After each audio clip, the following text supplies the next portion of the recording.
Madame la greffière, est-ce que vous pouvez présenter l'ordre du jour? We have an agenda before us and there are no changes to the agenda or the additions from council. So could I have a motion to move the agenda as presented? Kingston. Conseiller Richard and conseiller Kingston. Non, je peux pas voir. Richard and Kingston. Est-ce qu'il faut dire faveur? All those in favor? Aye. Opposed? Nay. Perfect. Merci. So the first item. There are no minutes. A declaration of conflict of interest et déclaration des conflits d'intérêt. See, okay, so new business. The first up today is Peter McKee Community Food Center request for funding. I believe Vincent Marola is on his way down, but Jeff Preston can start. Yep, thanks, Shelley. So I believe that the mayor received a letter from Peter McKee on January 24th and requesting $28,000, and that $28,000 is half of the $56,000 they're allocating that they've had to increase their security costs. I think they have 24/7 on-site security. I believe Vincent can correct me when he's down here. The province in the CRF, it says that it kind of insinuates the province has not given their portion of the funds.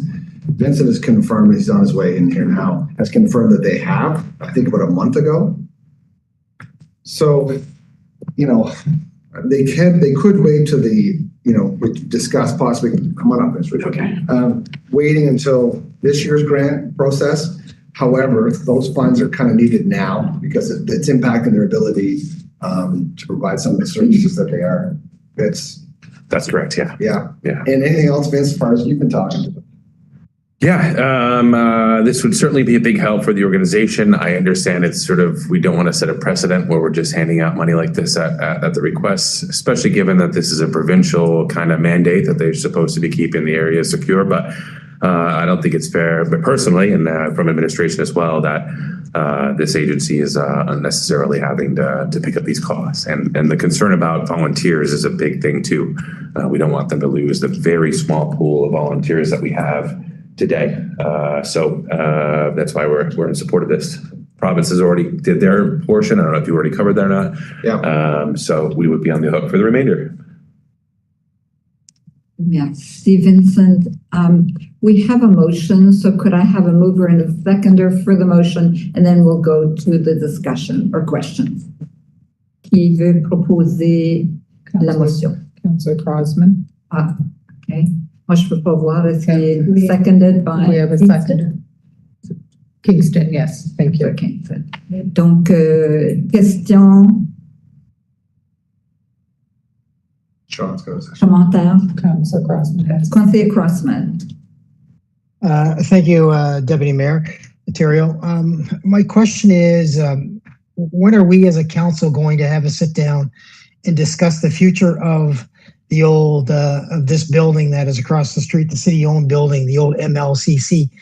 I just find that at this point, if the CRF is very well detailed by city staff, it's very straightforward.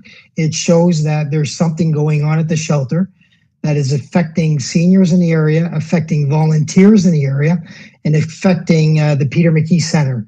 So, and I know that we have an agreement with the province of New Brunswick for said building on St. George Street, but I think we've got to figure out when we're going to have these conversations on a council level, because the security in the area is obviously a concern. That the Peter McKee has to come forward to council outside of the budget to update security for the for those people using the services within that building. So my concern is the old building that the city of Moncton owns, obviously the MLCC building.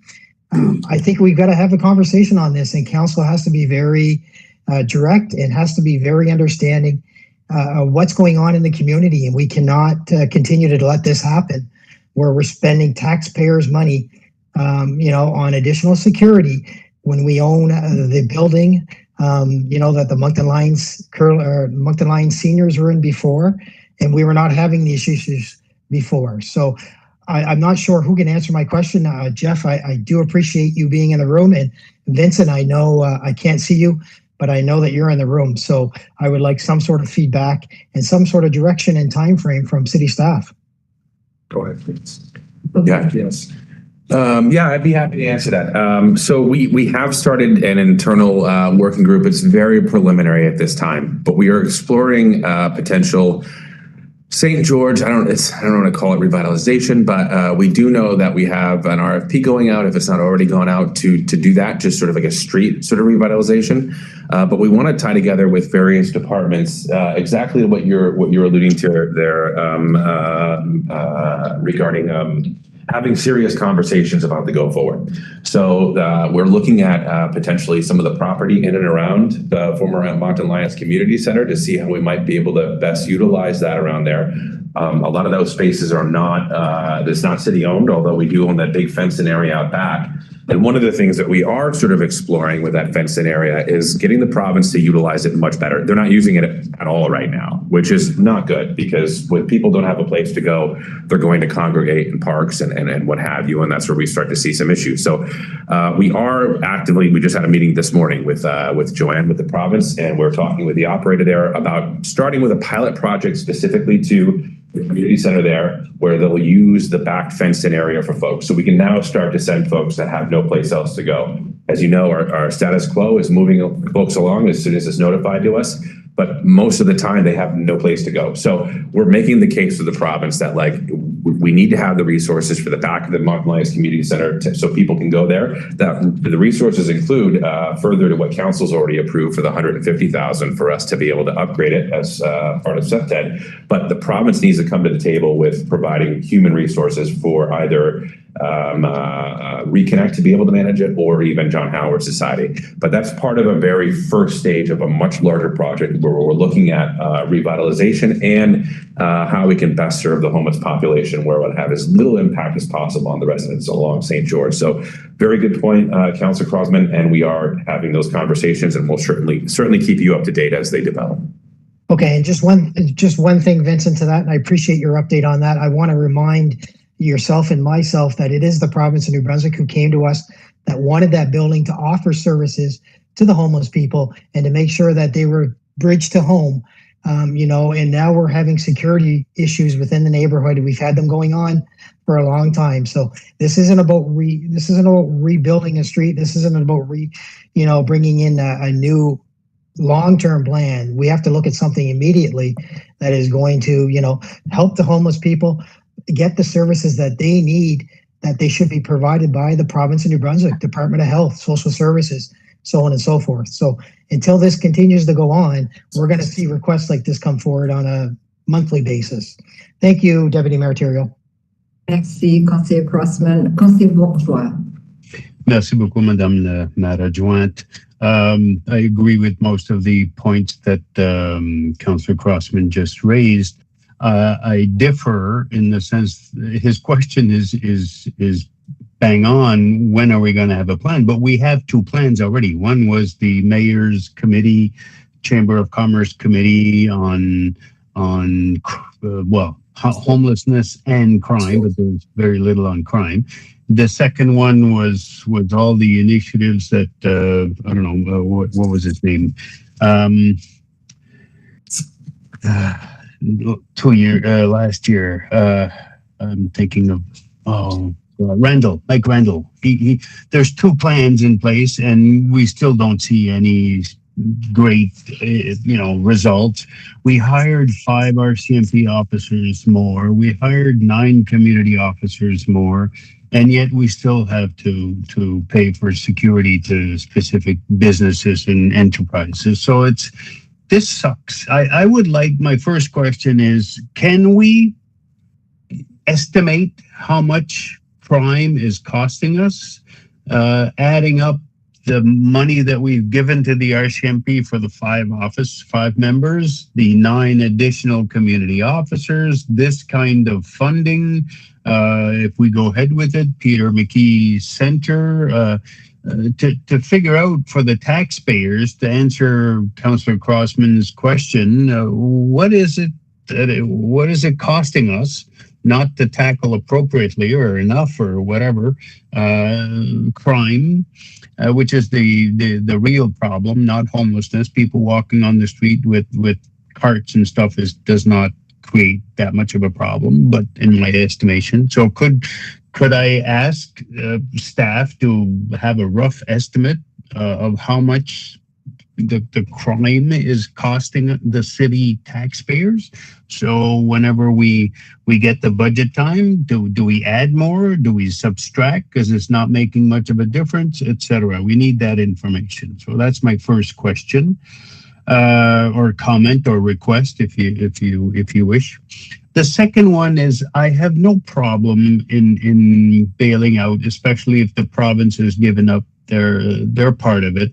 Regrettably, that we are throwing good money out with the bad kind of expression, but I have a problem with the third paragraph. This is going to go eventually public, ratified public, and it already says in the first paragraph it's a one-time grant of $28,000. So I don't think the third paragraph, that any future increases in funding be considered in accordance with it, that goes without saying, and I don't know why we would include that. So if the mover and seconder agree to remove the third paragraph, which I think is a little bit redundant, and I don't want to rub it in during the public meeting, if they're willing to remove the third paragraph, I'm fine. If not, I'll make an amendment to remove it. Merci, conseiller Bourgeois. Donc, Smith and Kingston. Oui, c'est bon.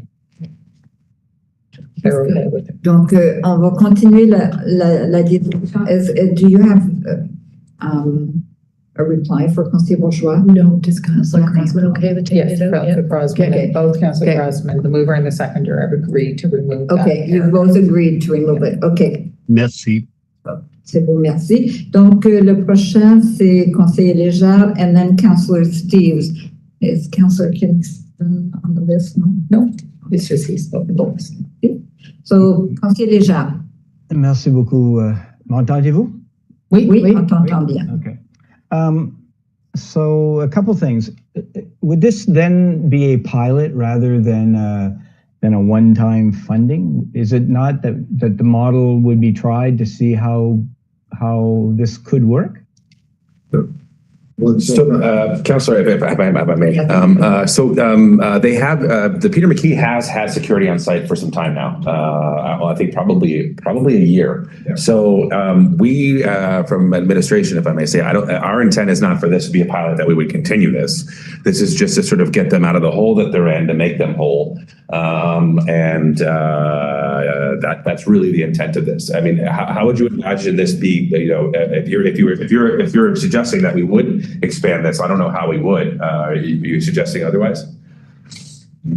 Well, no, are we going to then, will they have exactly the same type of security that they've had in the past, except that because it more or less amounts to 56,000, which is what they told us they'd spent on security. Is that the understanding? And if it is, that's fine.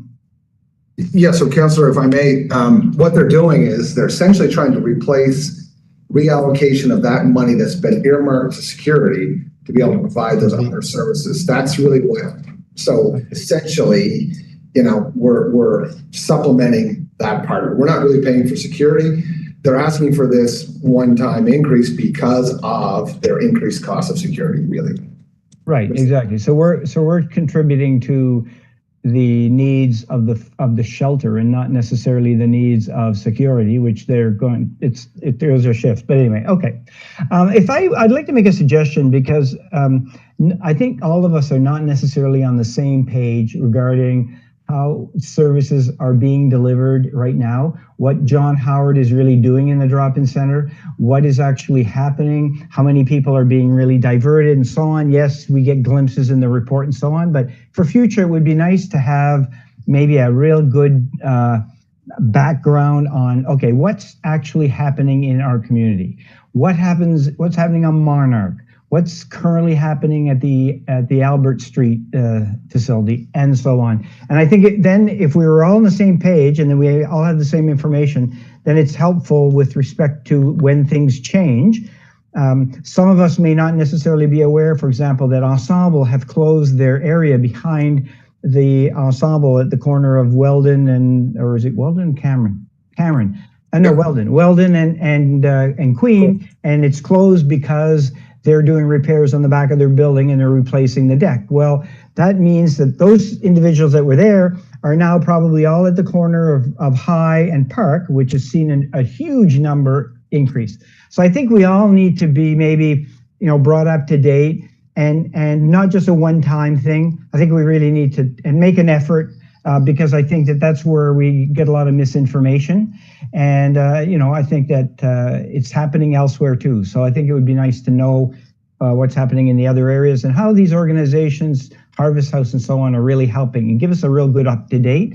And maybe we can tell a good news story instead of always indicating nothing's happening, we don't see anything. Well, the reality is there are things happening out there. We may not see it all, but there are.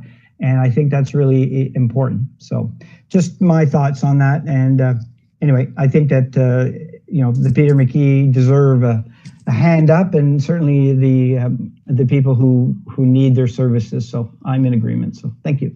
Merci, Conseiller Légère. You wish to elaborate? Yes, Councillor Gaugier, I will pass those comments along to our CAO when he returns next week, just to get that information to council in the appropriate venue, to get an update on social issues. Yeah, that would be great. And maybe we ask the organizations to be present at council maybe, and we ask them like what's happening, how's it going, and so on. And we get information, and that way it'll help because the media will be there, and it might help, put that message out. And that's, the sky may not necessarily be falling, although it appears that it is. I think we are making some inroads, and I think that maybe we need to share and celebrate those wins. We don't seem to be seeing many of them, but they're out there. Thank you. Merci, Conseiller Légère. Conseiller Steves, and then Conseiller Richard.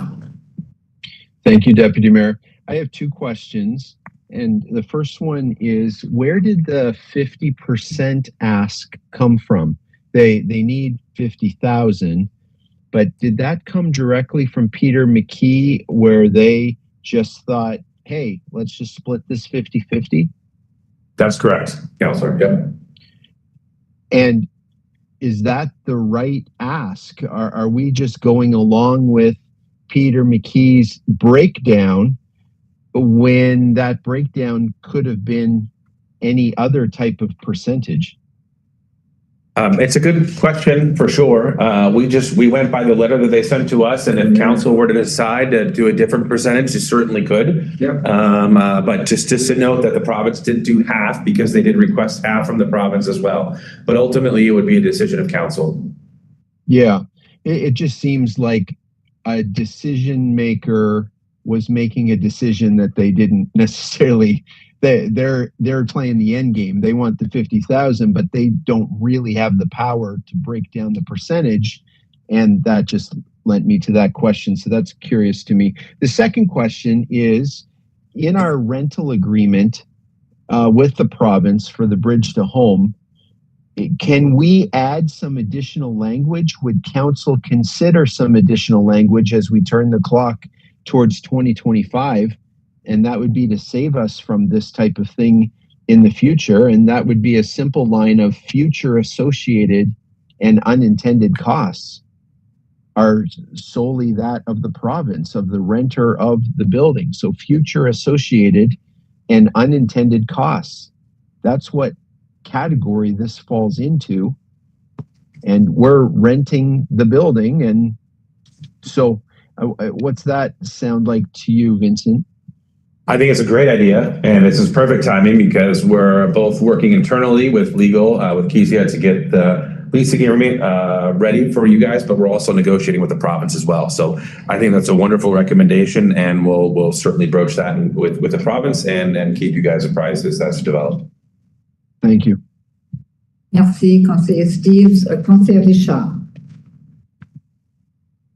Merci, Maris Adjoint. So I'm just wondering, I mean, when I read this, I mean, I was pretty discouraged that we had to put in as as the discussions we've heard so far. It's a province thing, and we're putting money from our citizens in there.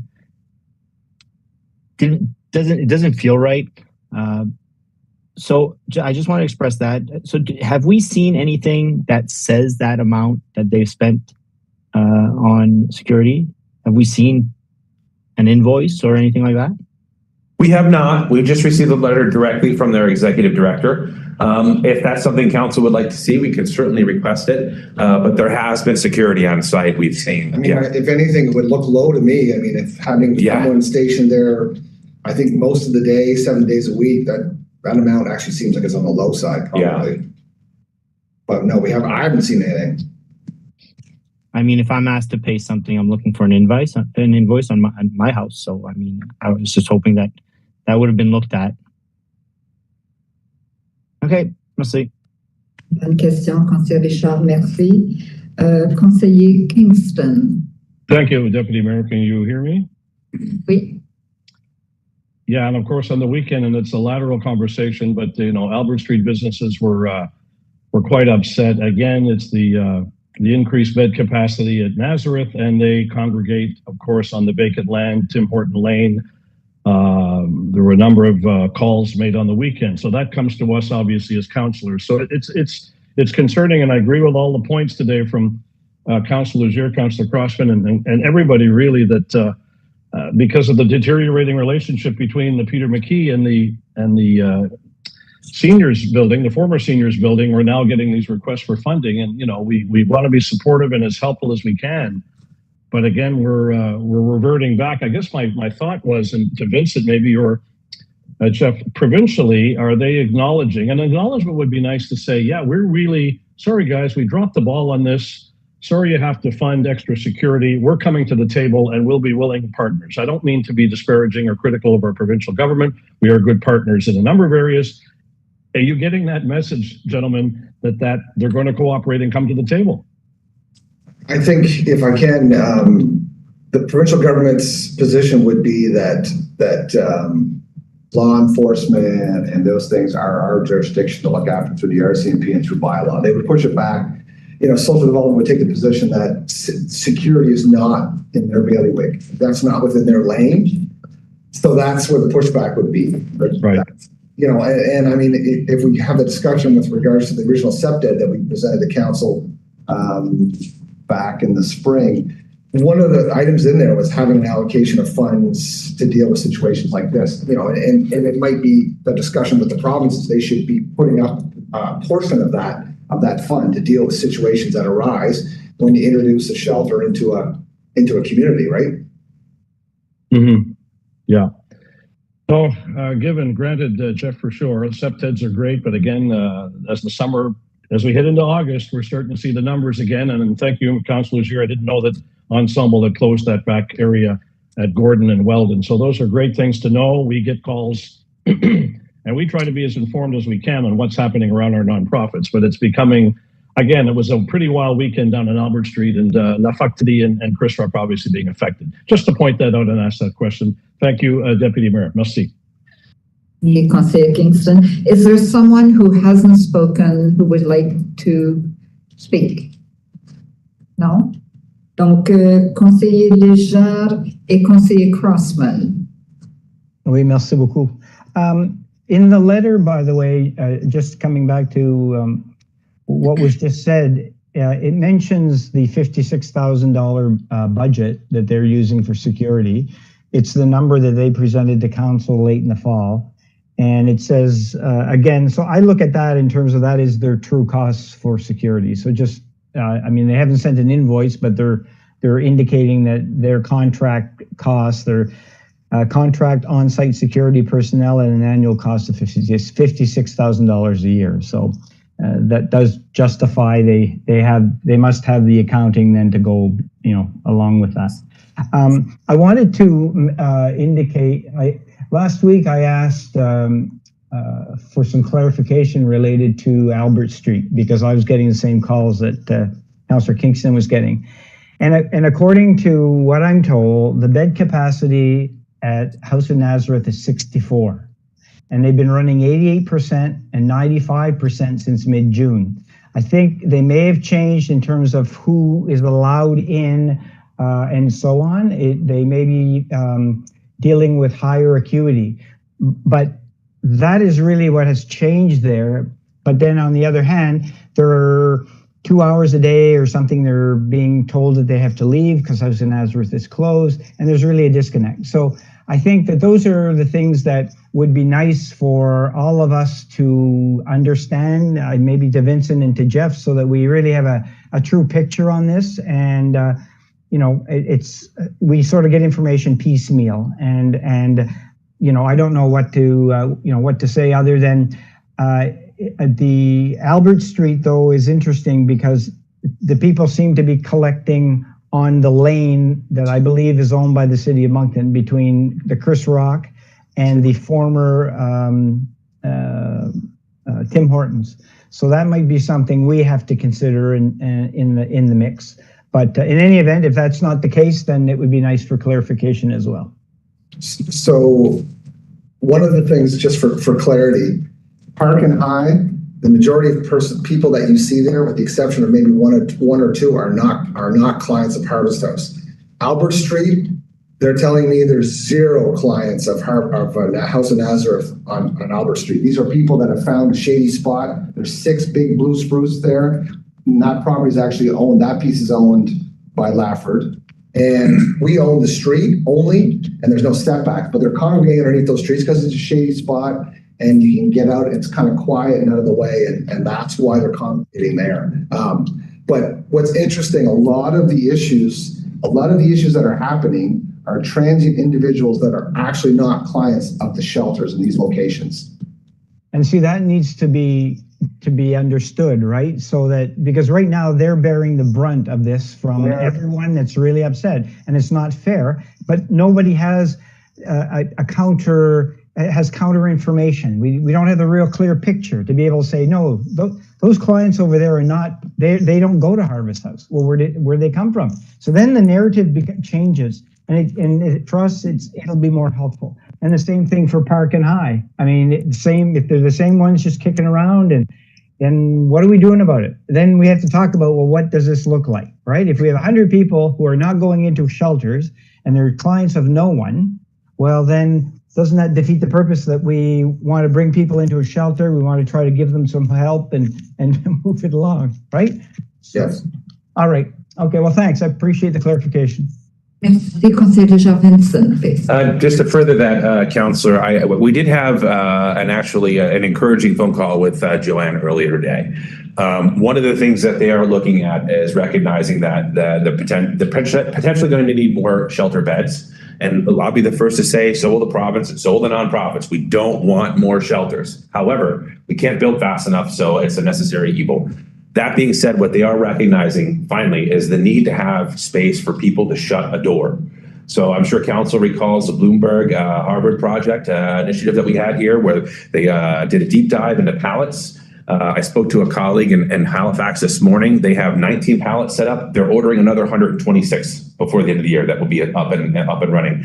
The ability for someone who's homeless to be able to shut a door behind them, even if it's 2 people in there, they're able to share a space that's not going to be, with all the hectic and chaos that goes in congregate living of shelter. So the province is finally starting to look at that, whether it's going to be a pallet community or maybe building a new building or repurposing a building and having the space where they can shut a door. This is finally the best practice that we've been advocating for. And again, this is just preliminary conversations with Joanne. I don't know where the funding's at with them or how far this will go, but at least they're starting to talk the talk, because this is really going to be the solution. When we see folks congregating outside and when they're told they have no place to go, largely they have no place to go.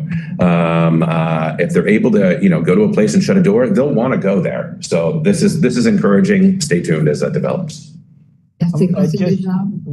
Just as a follow-up, Vincent, I'm told that in St. John, they've ordered a dozen, I believe, pallet shelters. Already, yeah. There you have it. and they're on their way. So that may be something to look into. Is that it? Perhaps that's the province's pilot. But I Yep, do know that they are on their way. that's great to hear. Thank you. May I ask what is a pallet? Yeah, so it started in the US. These are shelters that sort of pop up. They're like 100 square feet, 80 square feet. They can be shipped 25 to a flatbed truck can get here within a couple of weeks. They pop up in a matter of an hour each one, so you can do a whole community like with a good team, well within a day. And there are self-contained units that have opening and closing doors. It's definitely a good solution. It's not a silver bullet. It won't work for everybody. And if we were to do it, there will be setbacks. I'm sure there will be people where it will not work. But for the vast majority of folks, this will be a life send, and it will help to reduce the calls for service at all levels of government, in my opinion. Merci Vincent. Conseiller Richard, est-ce que vous avez des questions? On voit votre main là. Oui. So Conseil Léger mentionne que Council Léger's mentioning that they've budgeted for 56,000 and now they're asking for half. I didn't see that written anywhere. Did I miss that? Jeff? So yeah, the total amount is Budgeted? 56,000 in total, and the province gave. Sorry, good. Go ahead. Yep, the total amount for the cost of security is 56,000 per year. The province came forward with the 28, half of it, and they're requesting 28 from us. I understand that part, but Councilor Leger says that it's a budgeted piece. Is that in the letter? Is that in the information? It's in the letter that they were sent. Budgeted? It says that it's to avoid this, the Peter McKee Center has had no choice but to contract on-site security personnel at an annual cost of 56,000. If you want to ask them if they are continuing, so I'm thinking that it's an ongoing item for them. Okay, so the reason they're asking 56 is the province giving them half. I know that they should probably pay more. I'll keep reading from where you stop. This expense was never envisioned in the annual budget and therefore has been taken from our food purchase account. Okay. I just wanted to clarify that. Merci, Conseiller Richard. Merci, Conseiller Richard. Conseiller Crossman. Thank you again, Deputy Mayor Thériault. I'll make 2 points here very quickly. One, Vincent, you were talking about this pallet shelter community. Would this be the same link that I shared with council and senior staff back in March with regards to Halifax? I would imagine so. Halifax just did it as a pilot, and they're expanding exponentially. I don't recall what your link might have been, but more than likely, if it's pallet, if it's shelter, if it's homelessness, we're on the same page with the same thing. Yep. Oh, okay, good. Thank you. And my question is for Jacques Doucette. If he's online, I'm not sure if he's there. I see his name is written. In the CRF, the last page of the CRF, under financial, it says that the contingency has $626,008.67 left. Jacques, the numbers that I saw at the end of last week would indicate that there's more money in the contingency than that amount. Which is the correct amount? Thank you, Your Worship, to Councillor Crossman. The amount, hold on a sec. I just want to pull that document. It'll take me 2 seconds, but that was the amount that I had sent to Council. So I'd be surprised it would not be the same one, but I'm just curious, Jacques, because I think the amount that I have from you on this last time shows an amount of 811,000 remaining. So if you pull the document, the email that I sent on Tuesday, July 16th at 5:23 p.m.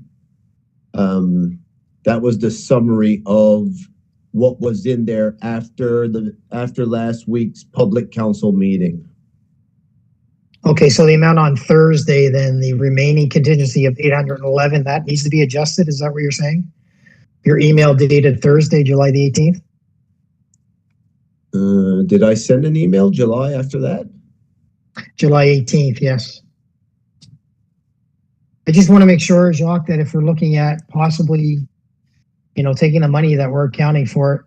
Jacques, yeah, if I could just, Yes. Jacques, it's probably the amount is the same as what you sent Jacques last week, the 626. And then probably what needs to happen is just withdrawal of the 28 from the 626, leaving a balance of 598 is what I would foresee based on the email correspondence that Jacques sent.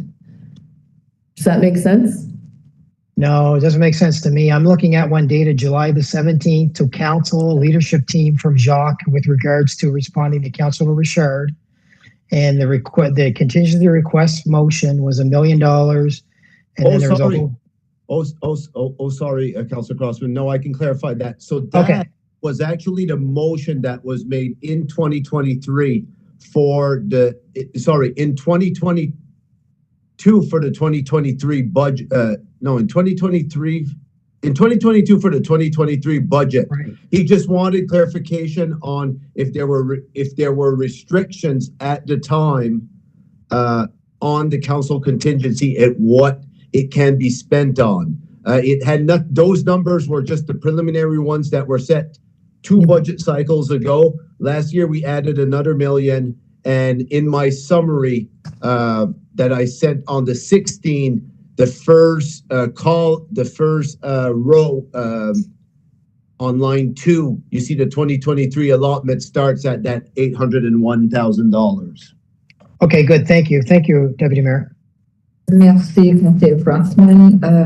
Is there anyone else? I can't see the hands. We're fine. Donc, great discussion. Merci à tous.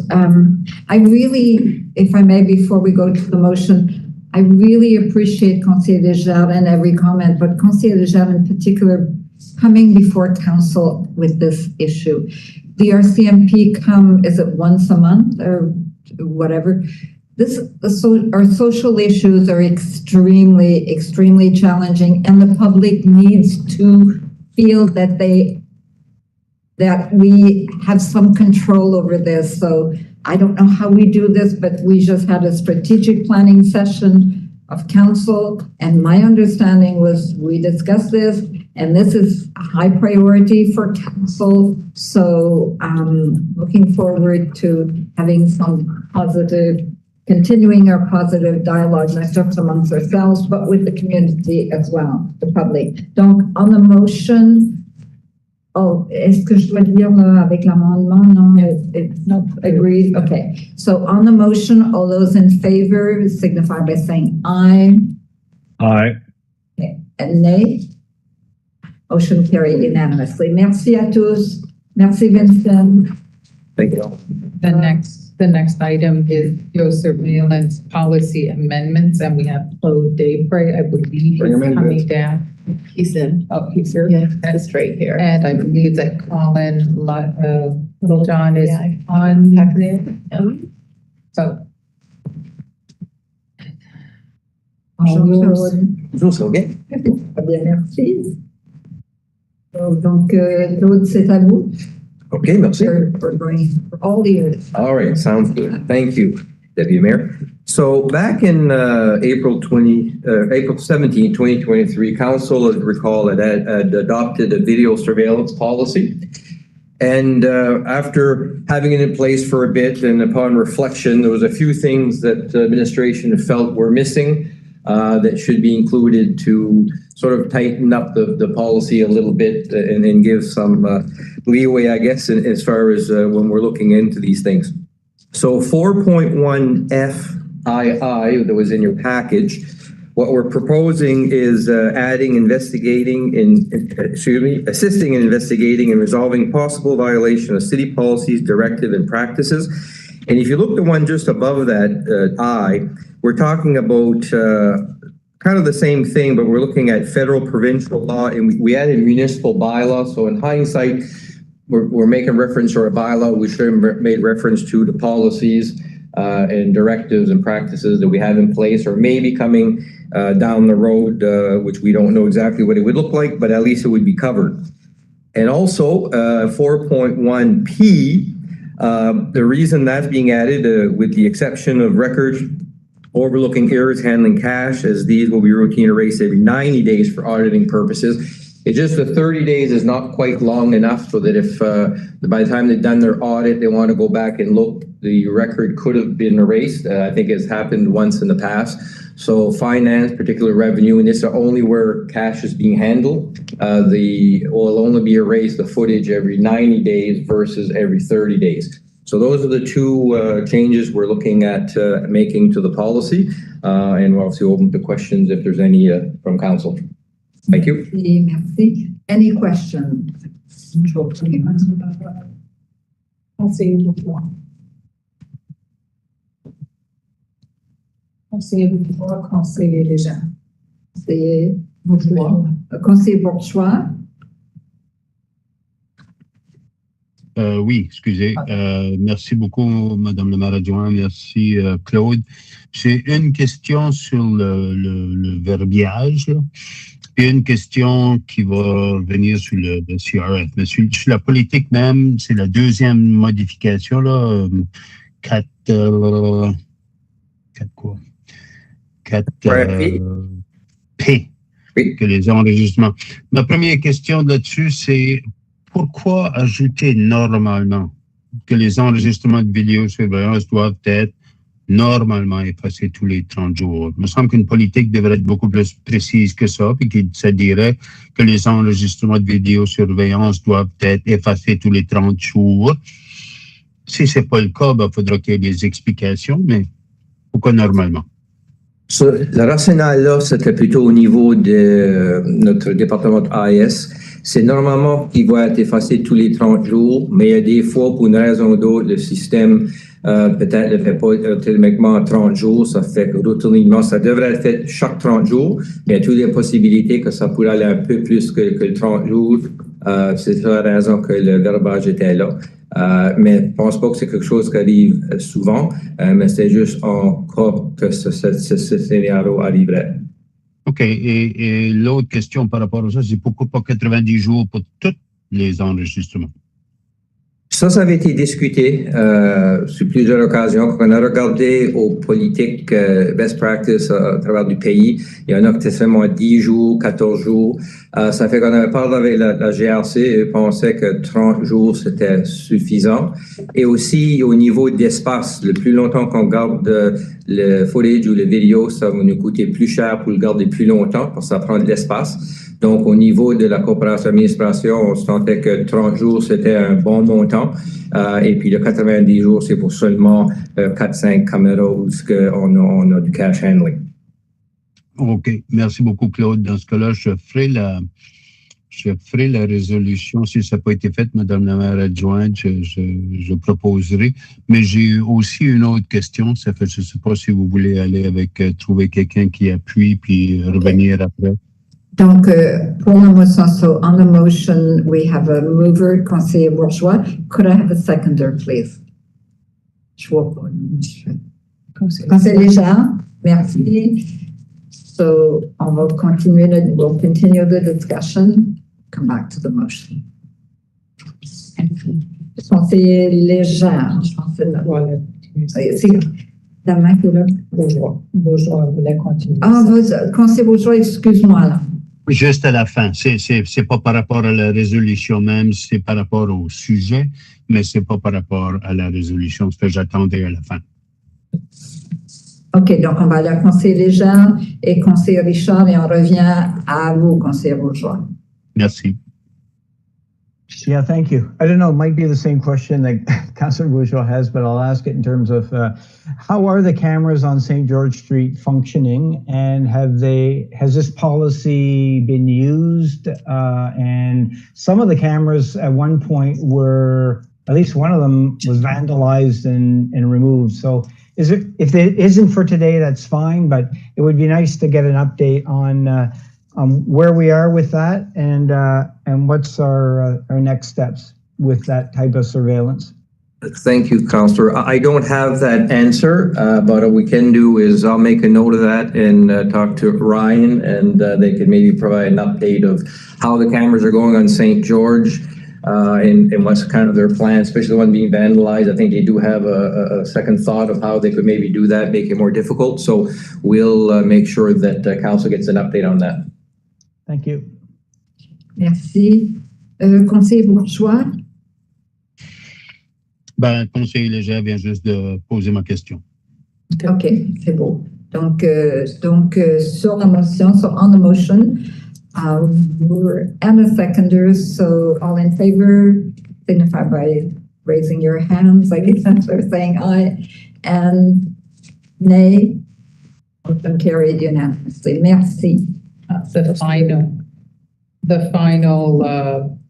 Merci, item Laura. is revised sidewalk snow removal plan, Alexandre Guillet and Don Morehouse. Believe they're both online. There's the presentation. Alexandre or Don? I'll go ahead, Shelley. Thank you very much. We're going to talk about the exciting topic of winter on a nice sunny day right now. So we have a few sections there to cover. It's regarding the sidewalk snow removal plan. We'll go over the background, the current program criteria, some of the proposed changes, and what we see could be the next steps. Next slide. So just a few notes here. The active transportation plan that was approved in principle by council in 2022 has some elements in relation to winter sidewalk snow maintenance. And as we know, a lot of residents, it's becoming more and more important to them to be able to use these services and these paths in the winter, either for walking or some are even biking later into the winter and maybe some earlier in the spring. We also had 2 snow committees in 2011 and 2015, which provided critical guidance to help the City of Moncton develop the annual sidewalk snow removal plans. Out of this, we were using what came out of these committees to prioritize which portion of sidewalk should be serviced in the winter. And when we came to council last fall with the revision of the sidewalk snow removal plan, council requested that we revise or look again at how the criteria are established, if they're still relevant today, if they should be tweaked a little bit or give priority to other aspects of that we have in the city. And some questions that we may remember were around transit for the bus stops, the density of some areas of the city, school zones, and things like that. Now, just a couple of notes before we move to the next slide. We know that we can expect the annual average snowfalls to somewhat decline due to climate change, but it does bring some other challenges, okay? And some can be around ice control. I think we've seen it in the past few winters, not only for Moncton, but also for places like in Halifax. I was reading about Montreal last winter, how they really struggled a lot about controlling the ice, more so than just the sheer amount of snow that may fall on the municipality. So even though we may have, on average, less total snow, it still requires some maintenance during the winter to ensure the surfaces can be used by our residents. Also, it's important to, just a sec there before we move to, thank you.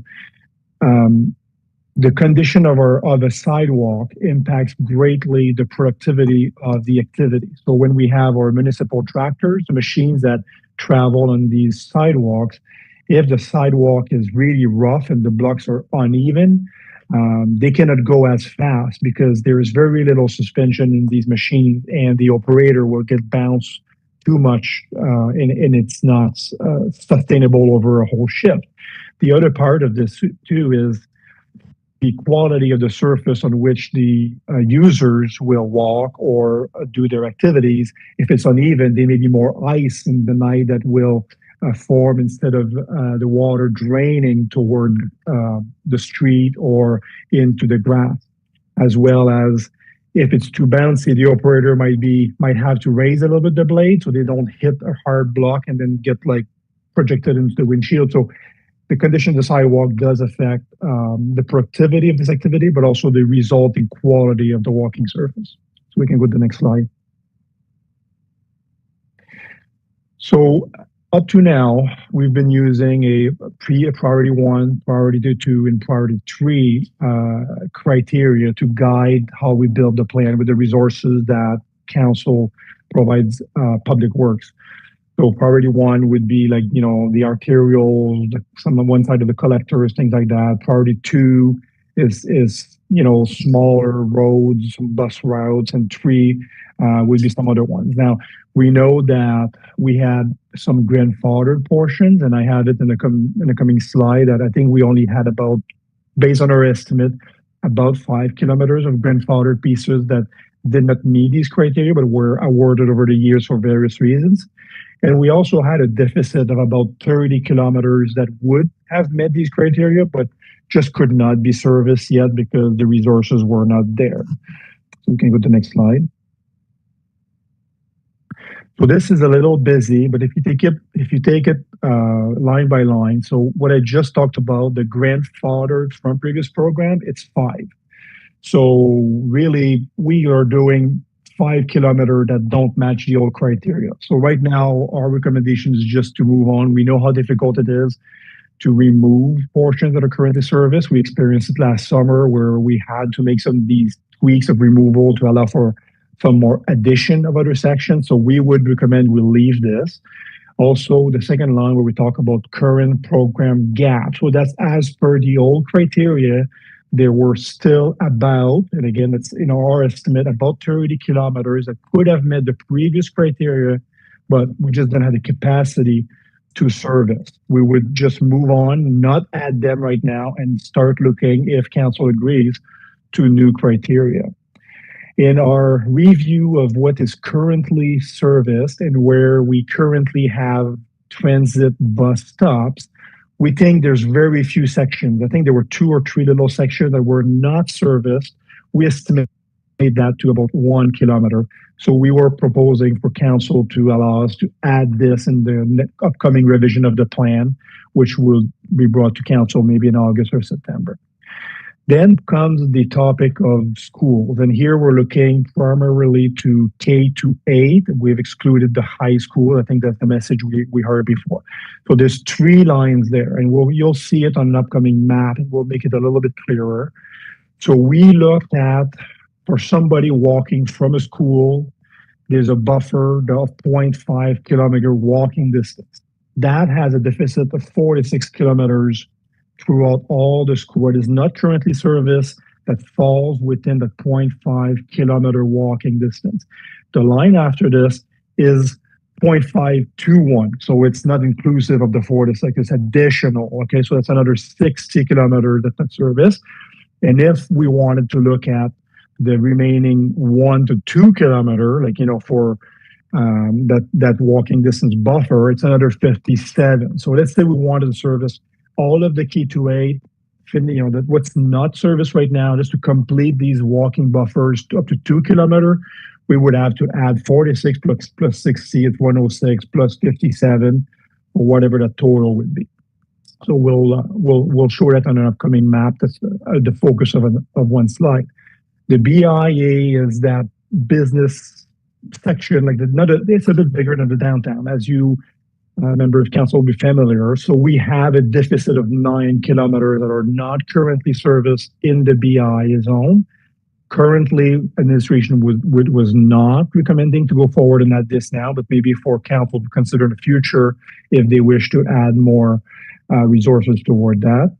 We also looked at the hospitals. Okay, so walking distance from the hospital, we used the 0.5 kilometer criteria. We could use a 1 kilometer or some other criteria now. Sometimes it gets a bit complicated because it may overlap with a school or some other things, but we identified about 6 kilometers not currently serviced in the winter within a 0.5 kilometer of each hospital. We also tried to look at the population density, but that was not easy. So we thought maybe a 6 kilometer, but again, there could be some overlap. So that's approximately what we've identified here. Like if we take the total about 185 kilometer on service, just to remind council, it's growing every year. So I don't know what the latest numbers are, but I think it's around 488 to 491 kilometers of sidewalk in Moncton right now. And of this, 305 kilometers are serviced in the winter. So I put a little disclaimer right at the bottom here. For any time that we add resources, what is not in the column there, annual resources cost, is the first purchase of the equipment. Because the first time we buy the machine, we need this, but after every year we charge a piece for fleet reserve. So it will be sustainable in the future. But when we start with a new resource, we need to purchase a piece of equipment, which is a little bit less than $200,000 that we've identified here. Also, when we match our resources, so if we added an operator in the winter for public works, we need typically to have this person work elsewhere in the summer. In some cases, we're able to put this resource toward another activity in the summer where we may have budget or we may not, just a consideration. And we'll talk about that, I think, in one of the upcoming slides. So we could go to the next slide. I think the French slide next. And then if you go to the one after, this is a map. Pretty well done. Our GIS team put that together. So if you take the time to look at this, so we've identified the K-8 school, so that'll be elementary and middle school, if I'm not mistaken. We've asked for GIS to put down. So this is the big black dots. Then we show from darker to lighter, the walking buffer. So the darker color shows a 0.5 kilometer walking distance around that school. And the middle color there would be the 1 kilometer, and then the light color would be the 2 kilometer. So what becomes obvious here is very quickly, almost the whole city gets serviced just by trying to service the schools to the walking distance. Now, I understand that the French district is a different criteria for busing than the Anglophone. Here, we've just, for simplicity, just went to 2 kilometers, and we could tweak it, but it gets complicated every time we had a different parameter and vary this. But it just gives the idea of the effort that we would require to cover 8.5 kilometer versus 1 versus 2, just to give an idea. Now, if you also look in there in red, blue, and green, those are the currently serviced pieces, sections of sidewalk, and the black is not serviced. So here, what you'll see in an upcoming slide is where we look at within a 0.5 kilometer walking distance of a school, an elementary school, what is not serviced is the black, and how can we start to add resources toward this if council so desires. We can go to the next slide. So this is busy, but basically we've looked at each of these schools. We've looked at how many kilometers or meters, 2,000 the meter would do a kilometer, how much sidewalk they currently have service, what's their total amount of sidewalk per school zone there, per that 0.5 kilometer buffer, and see if there's any, I don't know, it would be right to call that iniquity. So how can we assign more kilometers to schools? Because obviously, if we're looking to assign up to 100 something kilometers, it would be quite onerous, although council could decide to attempt to do that in one shot, because it would require several machines, several staff. It would be quite an undertaking. So here we know this year, council has given us one additional machine with an operator in the winter to add 15 to 20 kilometers. We have not assigned this yet, and we'll come to council in August or September with a proposal. What we wanted to see is if council would agree for us to attempt to go this way here. So when you look, let's say, at Saint Bernadette, toward the middle of the table, you see that this zone, this 0.5 kilometer zone, is 66% unserviced in the winter, if you wish.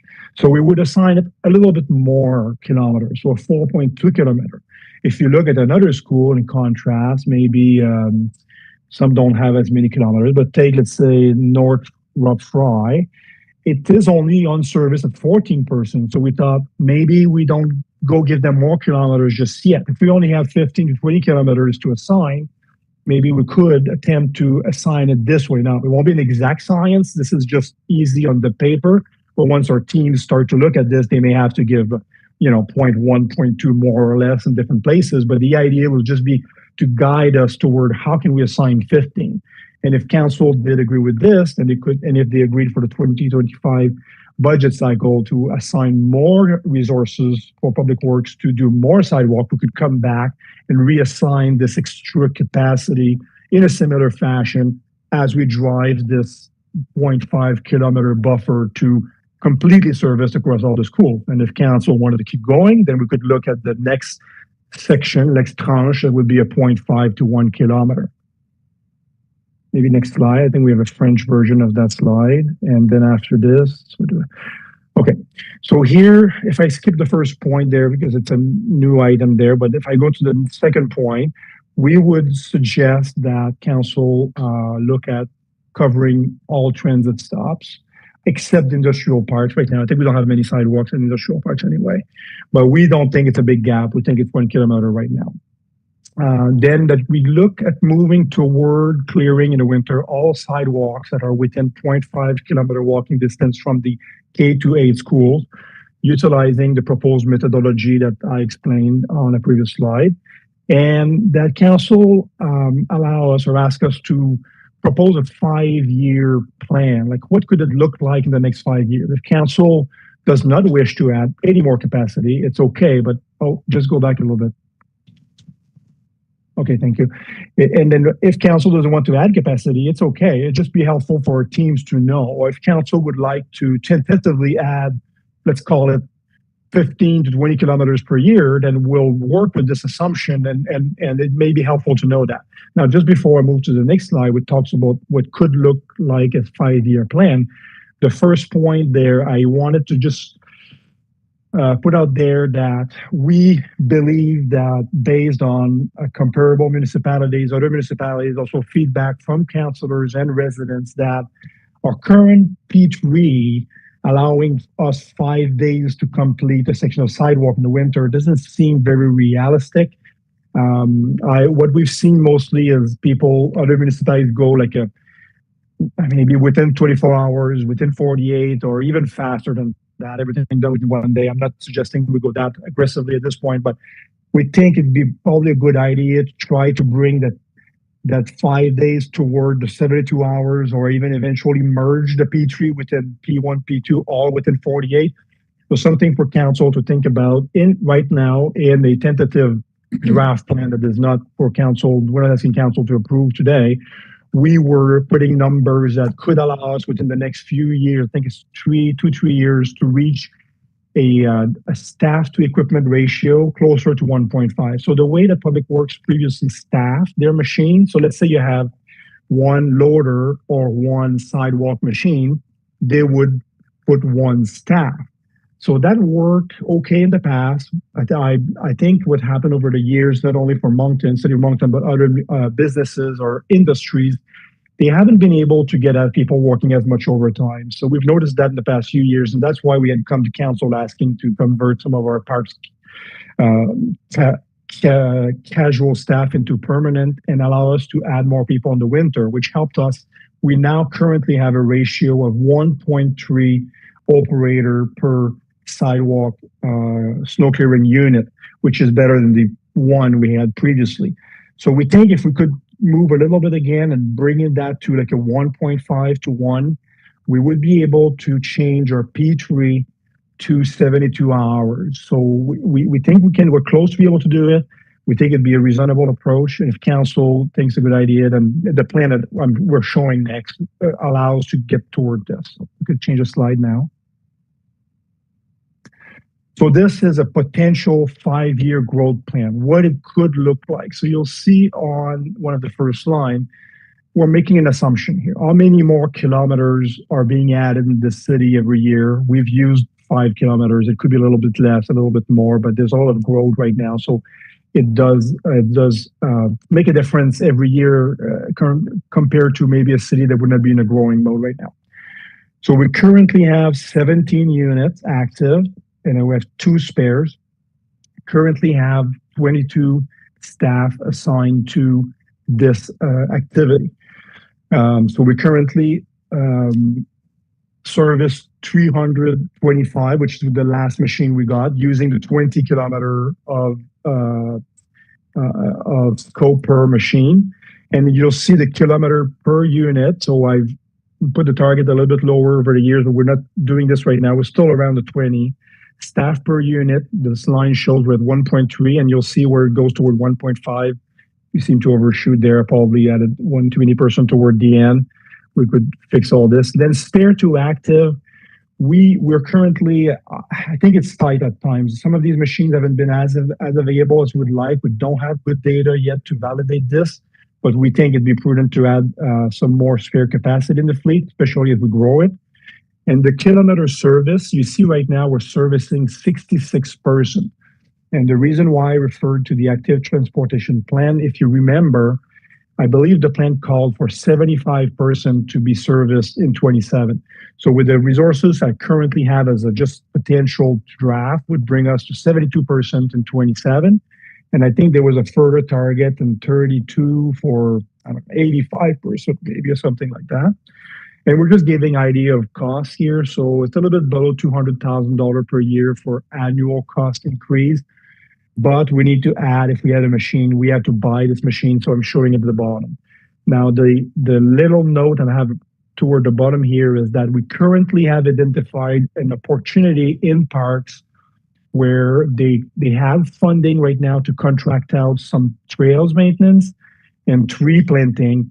And they would be able, we believe, without additional budget required in their department, to take on, we call that a 6 and 6. So if we had 2 operators in winter for public works, they would move to parks in the summer, and park would use that internal staff toward planting their trees in a house, which they believe would be a very good initiative. They tried it last year with students, but it was too difficult to manage, so they reverted this year, I believe. But they would be able to do that in house with these 2 individuals, and also they could use the 2 individuals to help with doing some trail maintenance in the various parks that they have. So that right now is an opportunity for 25. So that helps us. We don't have to budget more in the summer.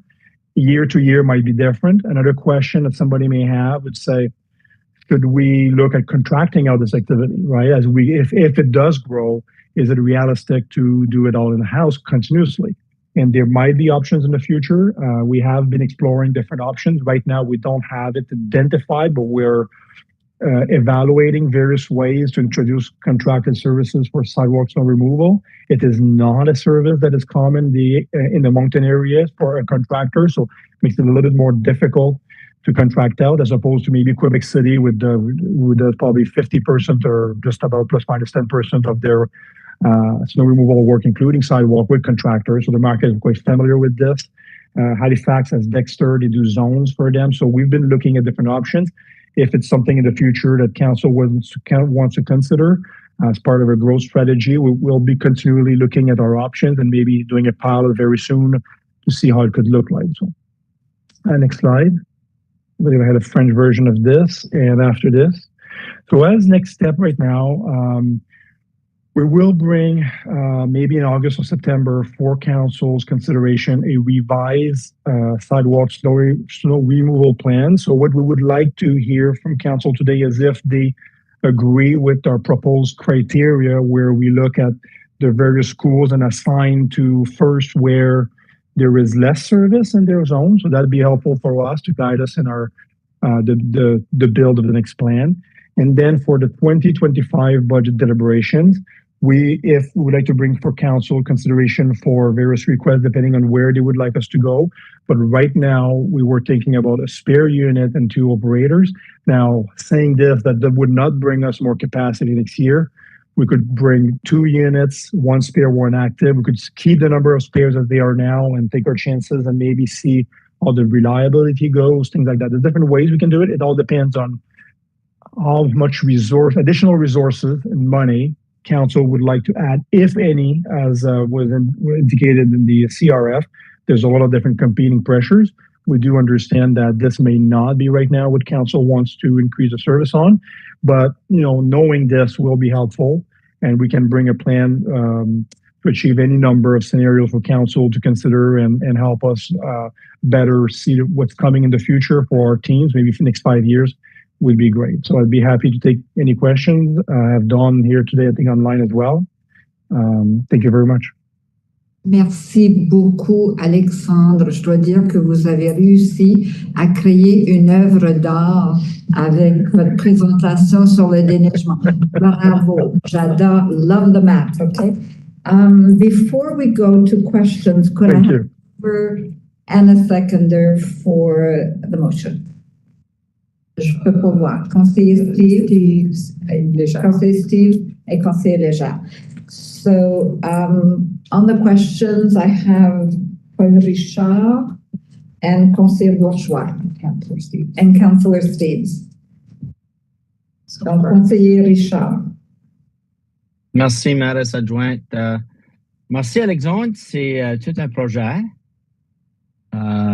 C'est quand we've talked a lot about sidewalks. We've talked about sidewalks around schools. We've talked about getting the kids to school on a sidewalk and not in the street. I think this is bringing us closer to what we've been talking about.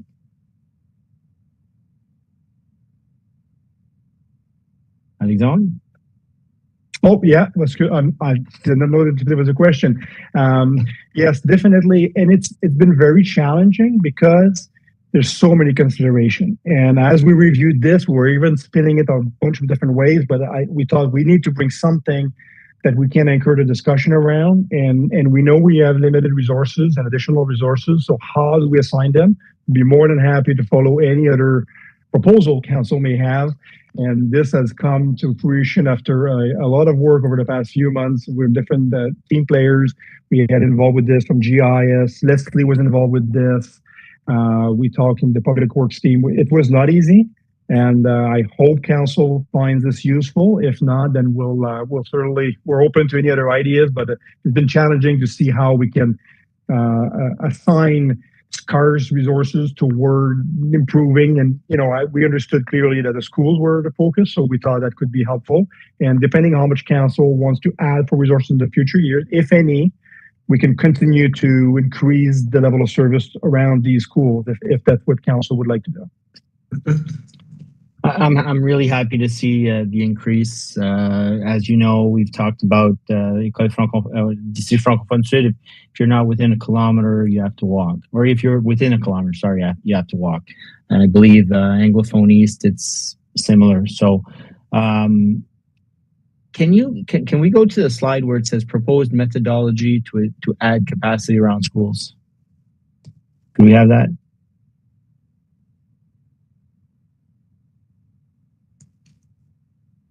Give you a page number, but I don't see one. Yes, there it is.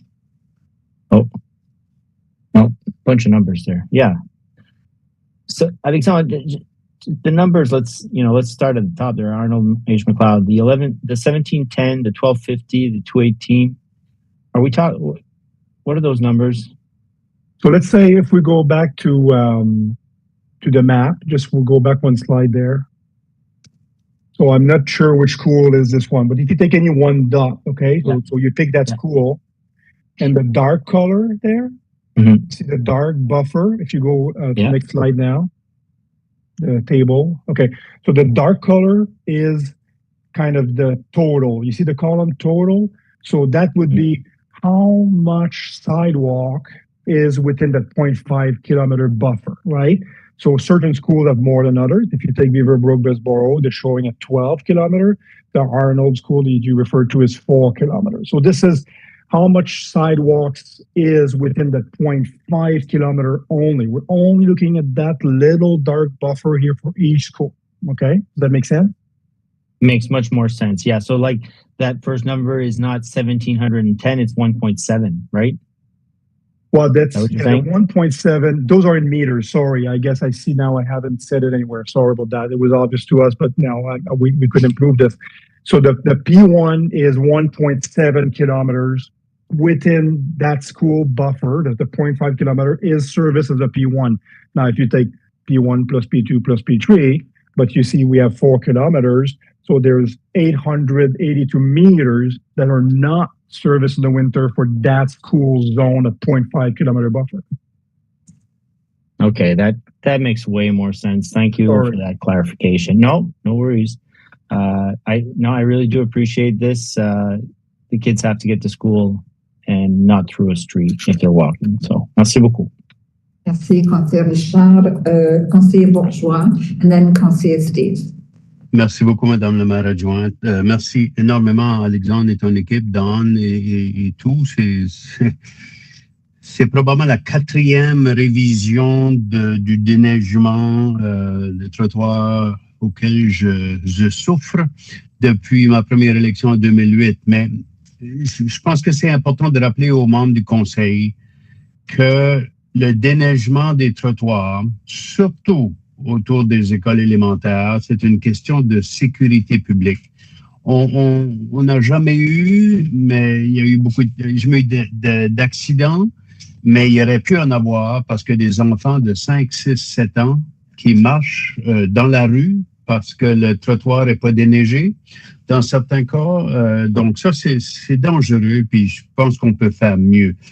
Deuxièmement, il y a la question d'équitabilité. Tout le monde paye les taxes, tout le monde paye les mêmes taxes foncières, impôts fonciers à la ville. Tout le monde, en principe, devrait avoir le déneigement des trottoirs de même qualité. Mais comme on dit, c'est une question d'argent aussi, là. Et je veux rappeler peut-être ceux-là qui n'étaient pas, les membres du conseil qui n'étaient pas autour de la table en 2012. Le conseiller Thériault s'en souviendrait, je pense que c'est la seule, mais peut-être aussi que le conseiller Crossman, j'essaie de m'en souvenir si c'était avant le mandat de 2012 ou après.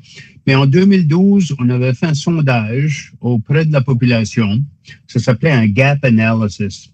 Et le service public qui était perçu comme étant parmi les priorités par les citoyens et les citoyennes, mais dont le taux de satisfaction était le plus bas, c'était le déneigement des trottoirs. Donc, les citoyens s'attendent à ce que ce service-là soit bien fait. Et moi, je suis content avec la formule. J'ai quand même quelques questions, Alexandre, puis je vais les poser en anglais pour les collègues, là, mais je voulais juste m'assurer de donner ces principes-là avant de discuter. Je vais prendre la diaporama d'abord. J'aimerais savoir, est-ce que lorsque vous allez venir au conseil, si on va de l'avant, là, moi je suis d'accord d'aller de l'avant avec cette réflexion-là, puis aller la peaufiner, puis la finaliser, puis revenir au conseil, mais qu'est-ce que ça coûterait pour déblayer, puis je vais le dire tout de suite, là, tous les trottoirs, mais tous les trottoirs, sauf les trottoirs que, je sais pas moi, dans les parcs industriels ou des choses comme ça qu'on serait capable de délaisser. Et aussi tous les trottoirs, mais au moins un côté de la rue. On n'est pas obligé de faire tout 100% des trottoirs, mais ça, c'est de la fun d'avoir comme option. Même si ça coûtait, au lieu d'être 200 000 $ par an, 400 000 $ par an ou 500 000 $ par an de plus, je pense que le conseil se doit de considérer ça. So, what would be the cost of doing all sidewalks, or at least all streets, one sidewalk per street, either the east side or the north side? Could we have that whenever we get to see the final product, final plan? Yeah, you will see, Councillor, thank you. In one of the slides, if you look at the number, the slide for the estimated gap per category, I think it's maybe 5. My rough estimate, and finance has to make sure the numbers are very accurate, but my rough estimate as an engineer, I have used $6,000 per kilometer. So let's say, I mean, we have over 100 kilometers we need, but if you took 100 kilometers, what would that be? $600,000. So I think that we can come back to council. Now, we were walking away from that one side versus two sides because we can slice and dice this thing and make it even more complicated, but we were trying to stick with the radiuses. But anyway, to complete the whole network, or like you suggest, we could remove some very specific areas like industrial and things, which I think would not be material really, but we could, and we could give an idea to council, and this would be very helpful for us to understand at budget deliberation, what would council like to see put in the budget for the next year, 2 years, 3 years, 5 years, to help us build a plan for council to consider, and maybe approved in principle, understanding that each budget cycle would be approved by itself. But we would know there's more machines coming, so much more. Do we need staff? Do we need contract out? So that'd be very helpful. But yeah, we can certainly bring back a bit of an estimate like this for council if that's something that's desired. Yeah.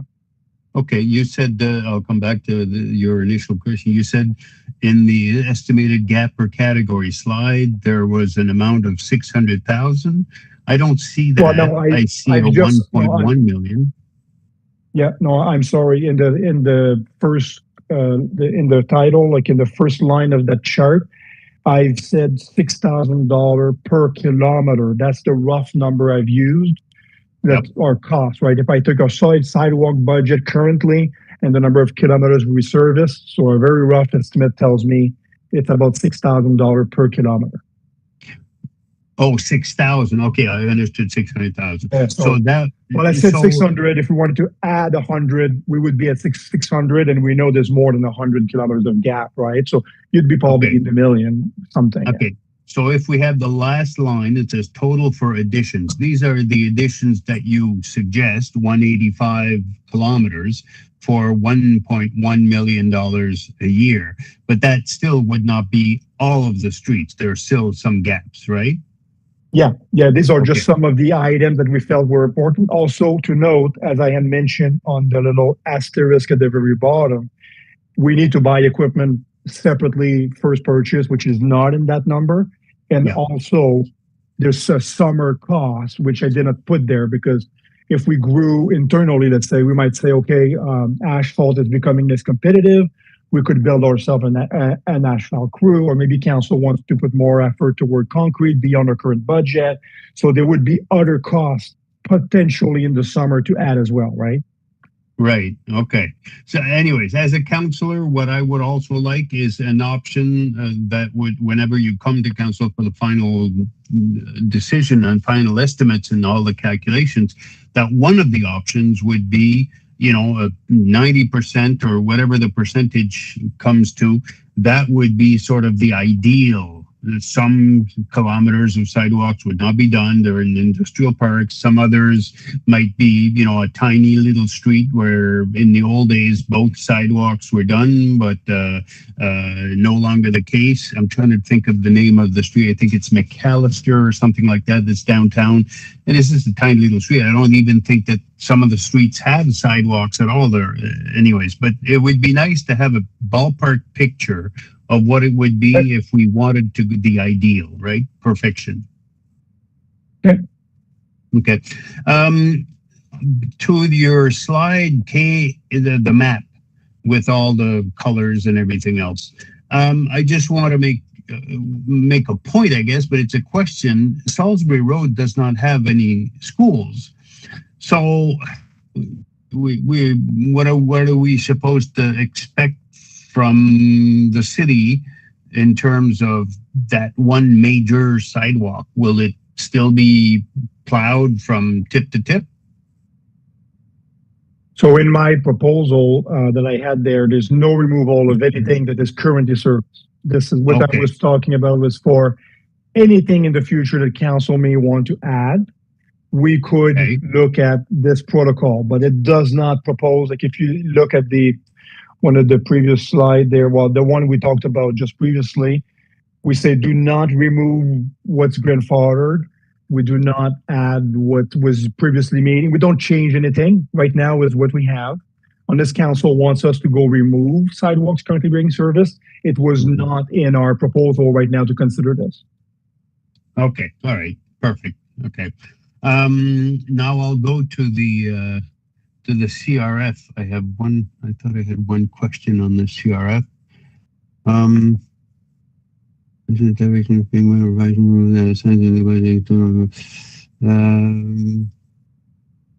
Yeah, okay, sorry, I'll be repeating myself. I'd like to have the ideal as an option. Okay. Merci beaucoup. Merci, Madame la Maire. Merci, Conseiller Bourgeois. Conseiller Steves. Thank you, Deputy Mayor. Thank you, Alexandre. This is a solid step forward to you and your team putting this together. This is also another good news story. to take the words from Councillor Legier from our earlier item. So hopefully the communications team is kind of pre-setting or setting a date in the future where that can go out to say that all the schools are going to be equally treated there with the snow removal. So that's just one point I wanted to make there. My question, Alexandre, is regarding the transit stops that you referenced. And I'll just use specifically Twin Oaks as an example, but I'm sure that is replicated throughout the city. People are standing on the curb just off of the road. Sometimes it is on other people's property, on their grass. Sometimes it's just on public land.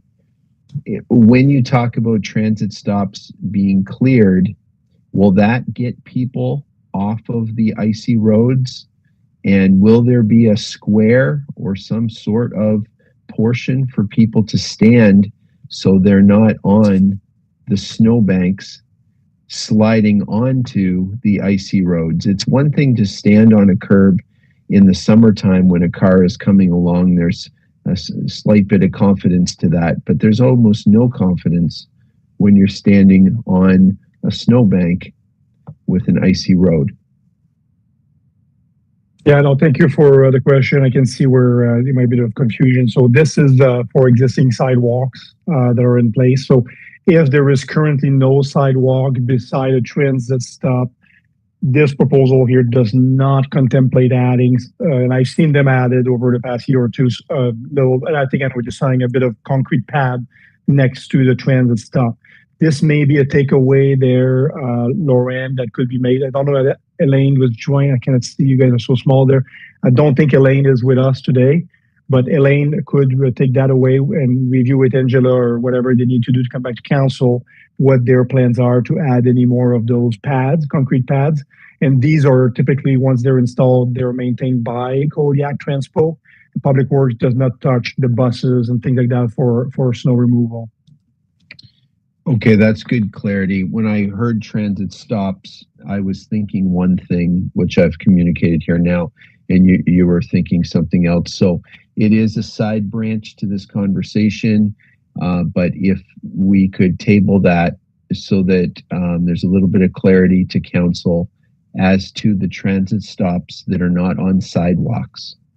That would be really great to hear what that plan is. And even if there's no cement slab would be ideal. Clearing the cement slab would be fantastic. But in the interim, can a portion of the grass be cleared for people to stand on? I'm sure we all have examples in our wards that it's very scary for people in the wintertime. So no need to discuss that any further, Alexandre. Again, that's a side branch. Sorry for bringing that up, but I No problem at all. Thank you. You prompted that. And so who will table that? Who's going to let that go to another meeting?